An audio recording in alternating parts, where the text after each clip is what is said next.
Tuhan bersamamu dan bersama rohmu. Inilah Injil suci menurut Yohanes. Dimuliakanlah Tuhan.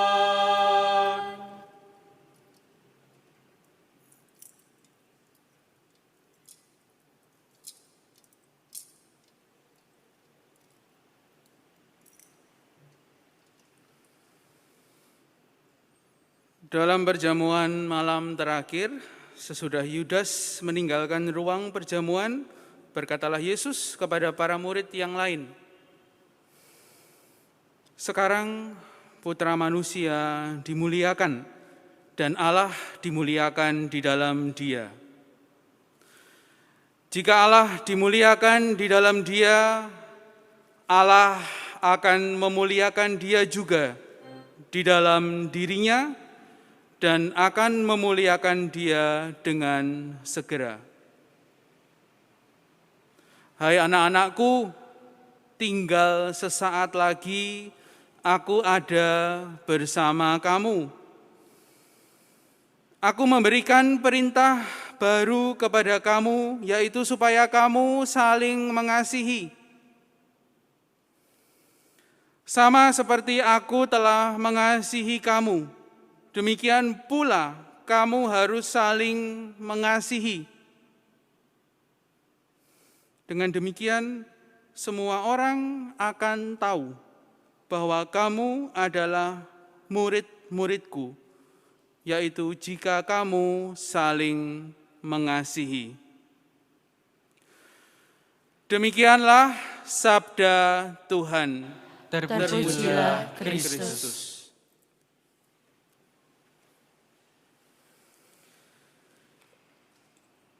Ibu, bapak, saudara-saudari, adik-adik yang terkasih,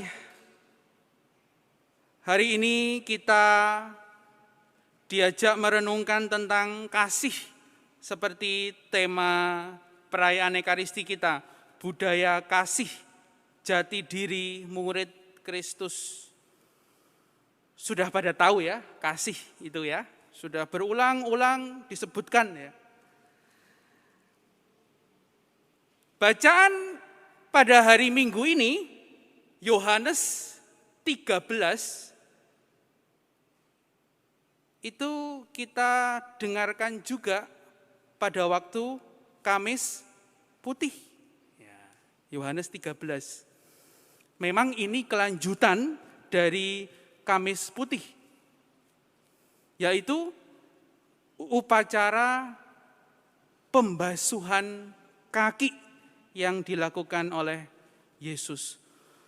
Maka saya ingin merenungkan kasih itu dengan melihat Injil Yohanes secara lengkap lewat upacara pembasuhan kaki. Ibu, bapak, saudara-saudari, adik-adik semua masih ingat ya pembasuhan kaki yang dilakukan oleh Yesus. Apa yang terjadi pada malam itu? Mereka sedang pesta, ya. Mereka sedang pesta, mereka sedang makan-makan.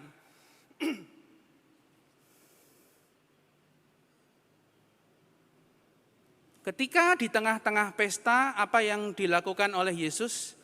Dikatakan Yesus menanggalkan pakaiannya. Pakaian orang zaman dulu itu seperti saya ini ya. Pakaiannya banyak ya. Ada yang paling luar ini, kemudian di dalamnya ada, kemudian di dalamnya lagi ada pakaian lagi. Nah. Yesus menanggalkan pakaiannya. Dan di dalam teks aslinya dikatakan Yesus hanya mengenakan perisoma. Perisoma itu pakaiannya budak. Seperti apa pakaiannya budak? Saya tidak bisa menggambarkannya, tapi menurut catatan sejarah, pakaian Yesus yang digunakan saat membasuh kaki itu mirip pakaian waktu Yesus wafat. Mirip seperti itu. Nah, Itulah kenapa Petrus protes, ya. Itulah kenapa Petrus protes. Tuhan, engkau mau membasuh kakiku? Ya tidak.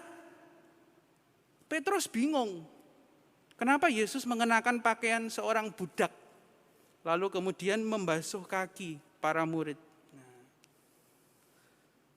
Ibu, bapak, saudara-saudari, adik-adik yang terkasih, kita semua kadang-kadang mendengarkan orang berkata, kalau kita itu orang Kristen yang diberkati Tuhan, maka kita akan sukses. Maka kalau hidup Anda sukses itu hidup Anda diberkati oleh Tuhan. Katanya begitu. Tetapi sore hari ini saya akan mengatakan, hati-hati dengan ajaran seperti itu, ibu bapak, saudara-saudari, adik-adikku yang terkasih. Identitas jati diri murid Kristus itu adalah yang dilakukan oleh Yesus. Yesus membasuh kaki para murid. Yesus melayani para murid. Itu identitasnya. Bukan karena saya sukses, maka saya diberkati Tuhan. Itu tanda saya diberkati Tuhan. Berarti kalau Anda tidak sukses, Anda dikutuk oleh Tuhan.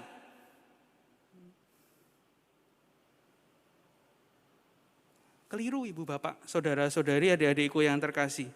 Keliru. Kita diberkati Tuhan karena kita mau melayani orang lain. Nah, bukan perkara sukses, tidak sukses. Ya memang ada orang yang beruntung bisa sukses. Ada orang yang hidupnya berkecukupan, biasa-biasa saja. Ada pula umat yang hidupnya sangat terbatas. Ya. Tapi semua diberkati Tuhan, ibu bapak, saudara-saudari, adik-adikku. Identitas Anda adalah kalau Anda melayani, bukan kalau Anda sukses. Ya.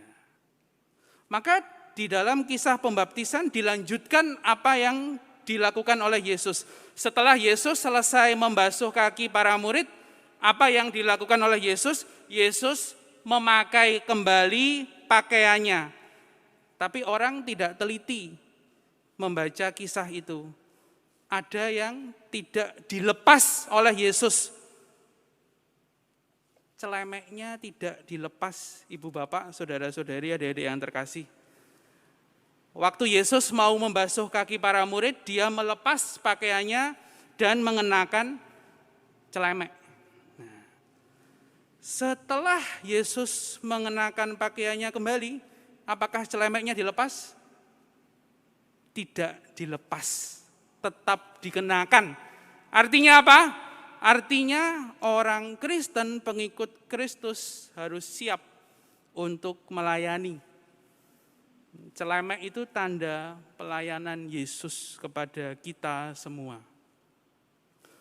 Maka sore hari ini saya ingin mengajak Anda semua semakin sadar ya. Anda pasti sudah tahu ya, perintah kasih tidak perlu saya ulang. Tapi saya ingin mengajak Anda untuk semakin sadar bahwa ini sungguh-sungguh ciri khas orang Kristen. Nah, ciri khas orang Kristen, kalau Anda melayani, kasih itu melayani. Nah, kasih itu melayani.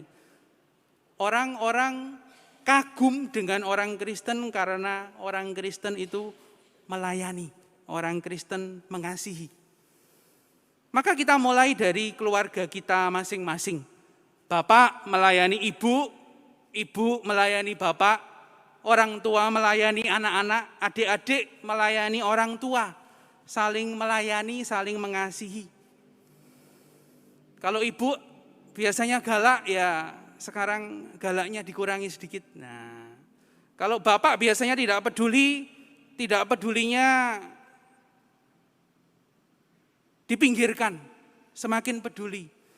Kalau adik-adik cuek pada orang tua, sekarang cueknya dihilangkan. Lebih memperhatikan orang tua. Nah, maka mulai dari hal kecil kita belajar mengasihi, kita belajar melayani. Maka itu identitas kita sebagai pengikut Kristus. Maka ibu bapak, saudara-saudari, adik-adikku, kita mohon rahmat Tuhan agar kita benar-benar berani semakin mengikuti Yesus.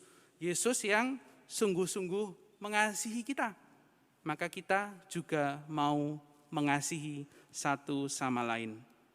Amin.